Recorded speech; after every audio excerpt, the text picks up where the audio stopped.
Over to Dr. Roohi. She is the consultant pediatric ophthalmologist in Comtrust Eye Hospital. She was there in Talasheri as well. Now in Calicut. Over to Dr. Roohi for evaluation and management of crossed eyes in an infant. A very warm good afternoon to everyone. I thank Dr. Leila Madam and KSOS for this beautiful opportunity. Today, I'd like to discuss how to evaluate and manage cross-eyed infants. This is purely from the point of view of a general ophthalmologist. If a cross-eyed infant comes to your clinic, how do you evaluate and when to refer them? Let us take the case of this little cute baby, Sarah. She was 4 months old when she presented to us, and since 2 months of age, she had been squinting, according to her mother. 3 eye specialists told her to wait and watch. She still came for another opinion to us. So the question is, when to wait and watch? What is infantile esotropia? It typically presents from birth to 6 months of age. The angle is more than or equal of 230 prism diopters, usually stable and constant. It is usually non-accommodative. Cross fixation is common initially. Optokinetic asymmetry can also be seen. Limited abduction, latent nystagmus, and DVD, which may develop later.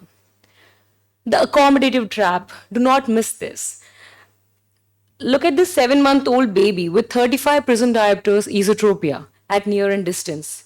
With plus 5 diopter glasses, she was orthotropic at all distances. So the important thing is always do a cycloplegic refraction. The parallel war that we are waging is amblyopia. Why do we need to treat amblyopia before surgery? Shorter treatment duration if started early. Better surgical outcomes.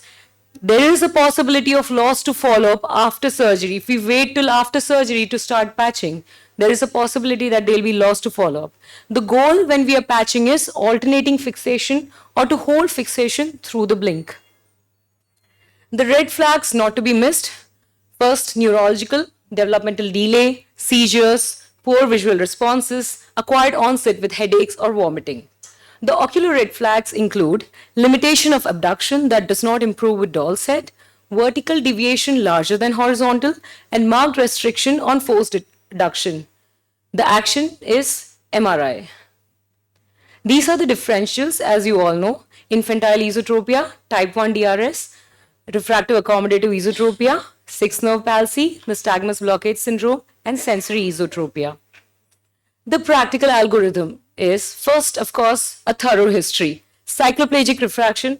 The third step is to measure the angle. Fourth is to check the fixation behavior, check for abduction, and last, and definitely not the least, a fundus examination to rule out ocular tumors or other pathologies. The decision points. Is there an accommodative element? Then, of course, go for glasses. If the angle is large, consider surgery. If there is amblyopia, aggressive patching first. If the angle is small, we may follow closely.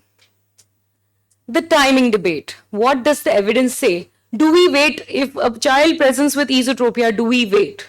So there was a landmark trial where early versus late infant strabismus surgery was done.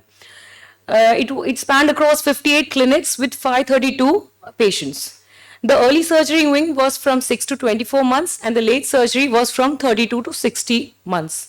As you can see here, the early surgery wing in blue, it showed a whopping 14% of children, they had long-term gross stereopsis compared to just 4% in the late surgery group. The neuroscience behind it. The critical period for binocular vision is 6 to 12 months. If there is normal alignment, then there is healthy cortical binocular neurons will develop.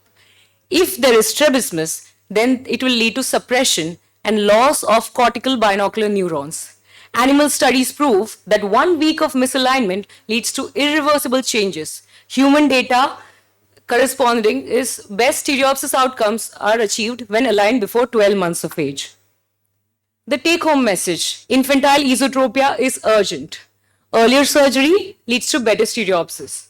Always rule out the accommodative component, treat amblyopia aggressively, set realistic expectations, cosmesis and functional binocularity. Follow-ups are essential and refer immediately. So remember this baby? She underwent surgery at 10 months of age, has housefly stereopsis at 3 years of age. She's able to do activities just like the other kids at her at Anganwadi. She's able to play ball, play games that require stereopsis. These are my references. Thank you.